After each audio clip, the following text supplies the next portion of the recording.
What gives you such conviction that Trump will focus on AI out of the gate? I mean, I think that that's going to be a huge focus within the government. I mean, government's been way behind when it comes to AI. That's going to be huge initiatives, I think, through DOD, through the agencies. That's going to be bullish for Microsoft, bullish for Amazon, bullish for Google, names like Palantir. I think that's right. Other names that are going to benefit here in what is a golden age for AI. And Palantir, there's the link with government. I want to ask you about Elon Musk. And if you'll allow me, let me just put it this way, because the market tried to make sense of the Tesla move. It's believed that Trump will repeal some or all of what's legislated for on the EV consumer incentive side, manufacturing support for the companies themselves. There's the association tailwind between Musk and Trump.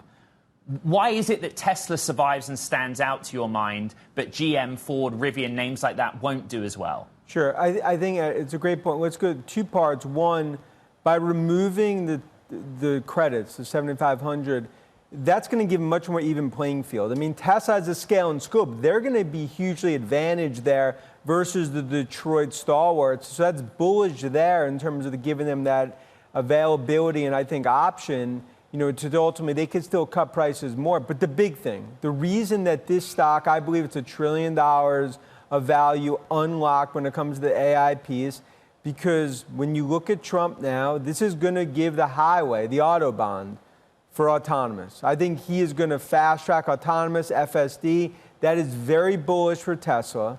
And it comes down to, for Musk, one of the best strategic bets he ever made was ultimately this bet on Trump.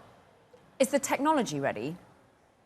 I think the technology is not necessarily ready today in its current form, but it's going to a point that this is ultimately going to be, when I look at autonomous and FSD, it's $1 trillion incremental valuation. You look at cyber cabs, you could ultimately see 2026, 2027 initiatives get fast tracked. Tesla, Musk, is the big winner in this, call it Trump sweepstakes, along with big tech. Because the other view is that Khan is likely going to be out at the FTC, and that's bullish for deal making across big tech. Okay, there's a lot to be bullish about, but one area of concern has been, well, yes, AI will be fueled, but what about the infrastructure for AI? A lot of that comes with growing chip sector here in the United States, and that's dependent on, well, in many ways, the CHIPS Act. Yeah. Maybe that gets blown out the water. Yeah, so I think when it comes to CHIPS Act or Inflation Reduction Act, clearly there's going to be a lot of revisions there. I think probably the biggest loser and negative would be names like Intel, just adding to that pain. But from a chip perspective... You think Intel will be a loser there? Well, first, I think Intel's been a loser. This is just adding gasoline to the fire in terms of IRA was really going to be a huge opportunity for Intel. I think Intel now is on the wrong side of that trend. I think what you're going to see with IRA and Inflation Reduction Act, much more focus on chips in the U.S., but really much more focus on the AI build-out. And I think when it comes to some of the tariffs that we talk about with China, I think there will be carve-outs.